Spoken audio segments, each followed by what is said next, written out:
인공지능 시대의 창의성 뇌교육, 인공지능과 로봇 시대를 위한 양육과 교육, 창조화력 팁 1, 두뇌를 위한 음식 사용 설명서, 소식과 운동으로 장수 DNA 스위치를 켜라. 현대인들의 음식을 생산하는 농토는 지쳐있다.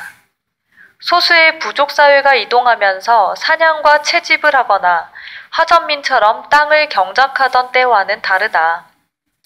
땅이 식물에게 제공하는 미네랄의 불균형이 점점 심해지고 있다. 그래서 우리 몸에 완전 식품이 더 필요하다.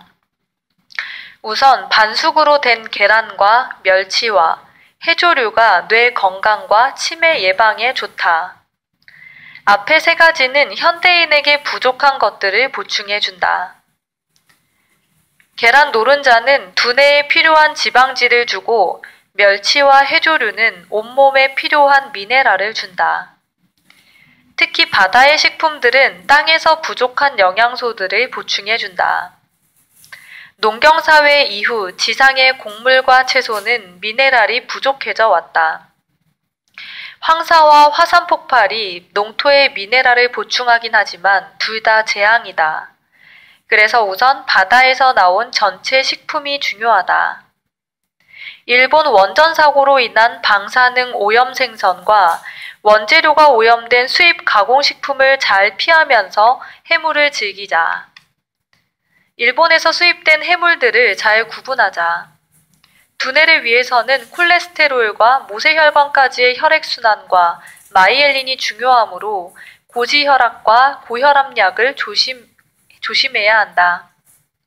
고지혈약은 두뇌에서 필요한 마이엘린을 줄일 수 있고 고혈압약은 혈압을 낮추어서 두뇌 속 모세혈관 끝의 뉴런들까지 영양분을 챙겨주지 못하게 한다. 혈압이 높더라도 신중하게 투약과 분량을 결정하기 바란다. 콩으로 된 식품은 눈에 띄는 대로 먹어라. 두부나 콜리플라워는 색이 흰 음식 중에서 몸에 좋은 예외적 식품이다. 콩류는 단백질과 비타민, 오메가3의 이소플라본까지 영양과 항산화에 좋아서 두뇌와 몸에 두루 좋다. 단, 방부제가 들어간 두부는 절대 접근하면 안 된다. 방부제는 치매의 위험을 앞당긴다. 소고기는 옥수수 사료가 아니라 풀만 먹은 고기가 오메가3와 리노레인산이 많아서 DHA가 필요한 두뇌에 훨씬 더 좋은데 한국에는 풀로만 키운 소가 드물다. 몇몇 생태주의 목축업자들이 풀사료를 쓰는데 풀사료를 먹은 한우는 절대 1등급이 나오지 않고 마블링이 생기지 않는다. 보통 3등급이 나온다. 몸에 더 좋은 소고기가 더 낮은 등급이 되고 있다. 이에 관해서는 KBS 소비자 리포트 프로에서도 다룬 적이 있다. 필자는 몇 년 전 풀로만 소를 키우는 소의 장인님을 만나서 가끔 소고기를 먹더라도 풀로 키운 소고기를 주문한다.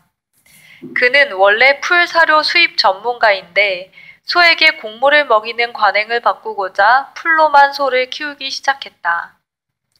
현재 전남 장흥에서 소를 키우는 풀로만 목장의 조영현 소장님, 010-4493-4507이다. 가격 차이가 거의 없다면 채식주의자가 아니라면 풀로만 키운 소고기를 먹기 바란다. 두뇌 발달 진화론에 의하면 인간은 풀을 먹던 동물을 잡아먹으면서 영리해졌다. 예나 지금이나 이왕 고기를 먹을 거라면 풀을 먹인 고기를 사야 하는 이유가 있다. 그래야 스트레스 독성과 항생제가 없는 고기를 먹게 되며 불포화 지방산이 DHA가 되어 두뇌에 잘 전달되고 성인병까지 예방되기 때문이다. 자연과 인체가 병드는 이유는 필요한 양분의 결핍 때문이며 일상의 신체 활동을 하면서 그 결핍, 특히 미네랄만 잘 챙겨주면 알아서 치유되는 능력을 갖고 있다. 초고령 150세에서 250세 건강 장수 노인들이 사는 고산지 마을들은 미네랄이 풍부한 식수를 먹는다. 빙하수가 녹은 빙하 밀크는 미네랄이 매우 풍부하다. 흰 밀가루로 만든 것은 가급적 피하자. 글루텐은 장기를 손상시키면서 내장이 키우는 면역 유도 물질을 망가뜨려서 온몸의 면역력을 망가뜨린다. 라면과 빵은 소량이라도 두뇌에 좋지 않다. 물론 굶는 것보다는 뭐든 먹어야 살겠지만 지금의 한국은 잘 골라 먹어야 하는 시대가 되었다. 앞으로 수입 곡물의 이력을 스마트폰으로 확인하게 된다면 우리 통밀값도 폭등할 것이다. 사실 우리 밀이라 해도 밀가루와 설탕은 두뇌와 몸에 해롭다. 너무 빨리 흡수되어서 혈당을 급속히 높여서 당뇨병의 위험과 암세포 증식을 높인다. 어떤 전문가는 흰 음식은 흰 쓰레기다 라고 외치기도 했으니 굶어서 쓰러질 지경이 아니면 패스트푸드나 설탕이 많은 커피와 탄산음료를 삼가야 한다. 청소년기에는 급속히 오르는 혈당을 보호하는 물질이 있어서 별 문제가 없지만 중년 이후에도 청소년기에 먹던 습관을 그대로 유지하면 점점 당뇨 합병증이나 췌장암의 위험이 많아진다. 급속한 고혈당은 당파도 효과를 일으켜 췌장 내에서 인슐린을 조절하는 베타세포를 망가뜨린다. 스티브 잡스가 일찍 암에 걸린 이유는 스트레스보다는 식사 조절의 실패와 패스트푸드 때문이다. 담배에 중독되지 말아야 하듯 패스트푸드에도 중독되면 매우 나쁘다. 패스트푸드와 탄수화물 중독은 스티브 잡스에게 사형 선고를 내린 췌장암을 유발할 뿐 아니라 고혈당으로 눈과 신장과 뇌신경과 심장과 혈관에 대한 비정상적인 변화를 부른다. 그래서 패스트푸드에 중독되는 것보다 담배에 중독되는 것이 더 안전하다고 주장하는 연구 결과도 있다. 그래도 식빵이 참을 수 없이 좋아서 색이 갈색인 빵을 먹더라도 통밀로 만들었는지 잘 점검하기 바란다. 더 문제가 많은 갈색 색소가 들어갔는지를 우선 살펴라. 대량 생산된 식빵은 늘 의심하라. 술. 뇌와 심장에 이로운 항산화 효과를 주는 술은 그야말로 딱 한 잔이다. 주량이 큰 남자라도 2잔 술이 좋다. 이 분량은 매일매일 과일을 채집하여 먹던 영장류가 우연히 발효된 과일을 먹을 확률이다. 인간의 몸은 그 분량에 적응되어 있다. 강한 술 2잔까지 허락되는 건 남자에 국한된다. 남자가 술에 더 강하게 된 이유가 아마도 인류 종족의 번성에 기여하는 바가 있기 때문일까? 2잔이라 해도 이렇게 적은 양은 집 식탁에서 혼자서만 살짝 먹지 않고는 지키기 어렵다. 필자도 술만큼은 조금 마신다는 것이 참 어렵다.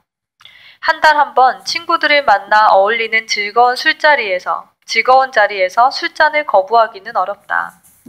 그래도 필자는 즐거운 자리가 아니면 술을 먹지 말자는 원칙만은 지키려고 하며 가급적 1~2잔을 마실 각오를 늘 한다. 같은 양이라도 기분 나빠서 먹는 술이 훨씬 해롭다. 슬프거나 화가 날 때 술을 마시다 보면 나중에 술만 마셔도 슬프거나 화를 낼 수도 있다. 그러므로 화가 날 때는 책을 보거나 어휘사전을 보는 것이 좋다. 스트레스 해소에는 독서가 가장 효과적이라는 연구가 있다. 스토리와 어떤 주제에 빠지게 되므로 근심을 잊게 된다. 생각을 정리해주는 글쓰기 또한 좌전두엽을 강화하면서 현실적 스트레스와 멀어지게 하니 미리 연습해두기 바란다. 필자는 학생들 공부 동기부여 강의 시에는 식사 때의 공부와 화와 짜증이 날 때의 공부를 강조한다. 화가 나면 노르아드레날린 플러스 아세틸콜린 칵테일이 두뇌 혁명과 인생 혁명을 가능하게 하기 때문이다. 술에 대해서는 34년의 종적 연구 결과 여성에게는 레스베라트롤이 있는 과실주 한 잔이 좋다는 것만 강조하고 넘어가고 싶다. 커피. 커피는 술보다는 너그러운 면이 있다. 하루 3잔 이하? 단, 설탕이 없는 커피의 경우이다. 미네랄 보충을 위해서는 오히려 죽염을 섞은 커피가 더 좋을 것이다. 필자도 커피는 하루 2잔 아메리카노로 제한한다.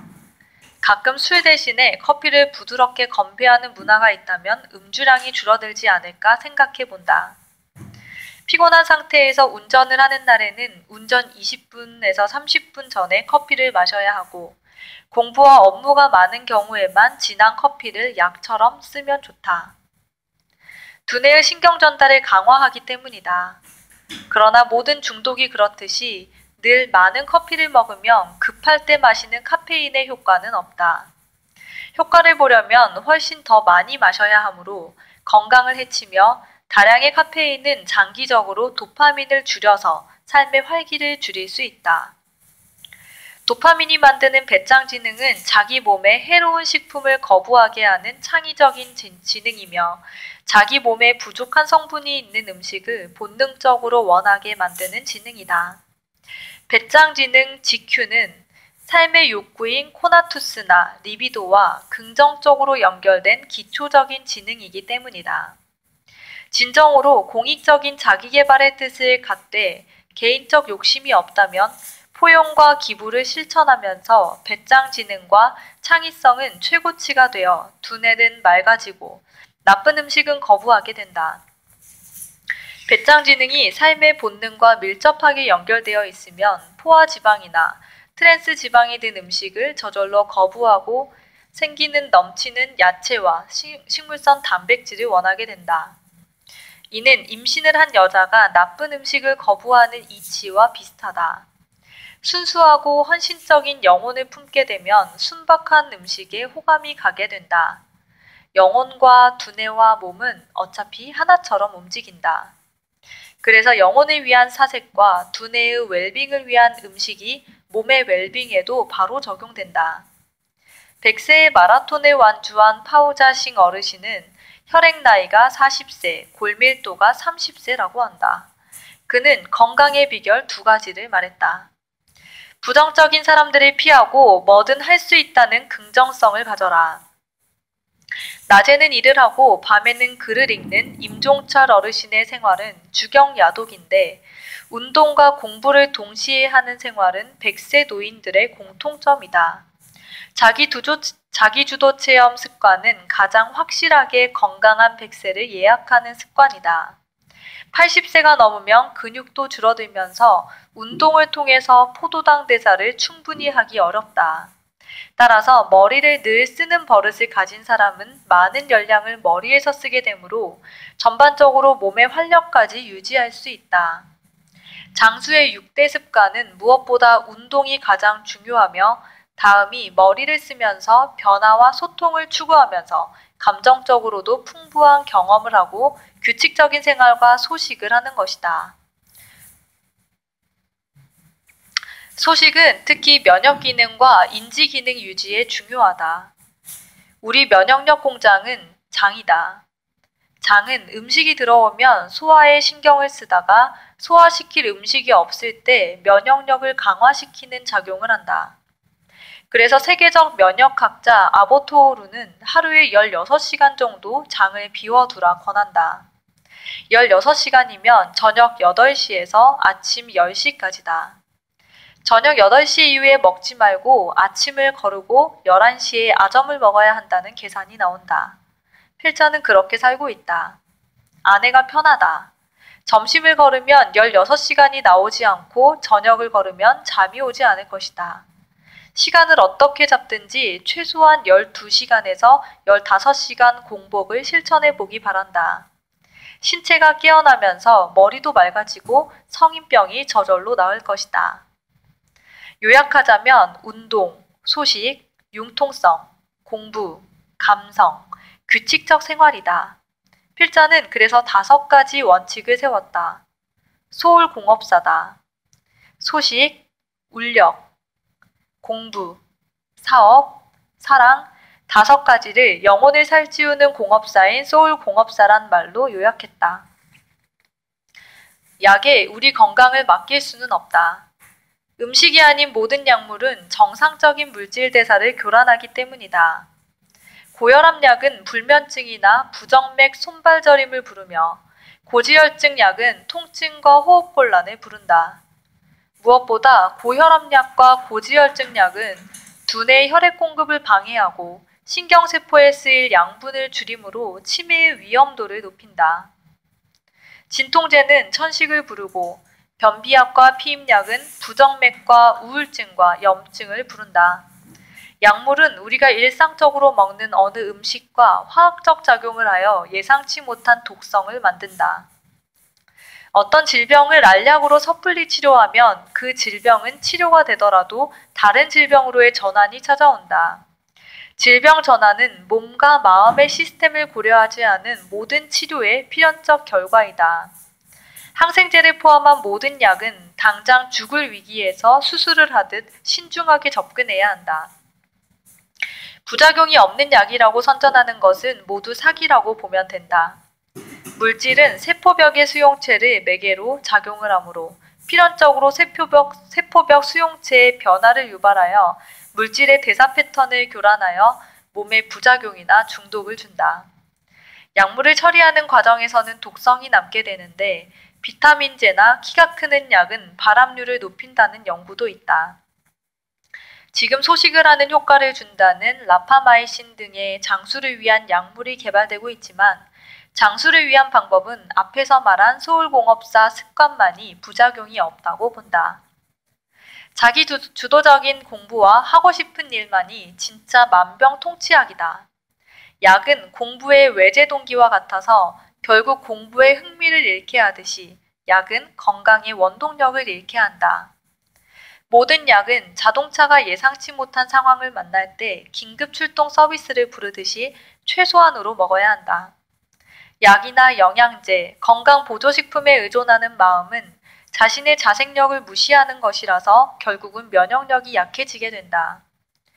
약에 의지할수록 우리 무의식은 스스로 건강하지 않다는 것을 학습하고 이미지화한다.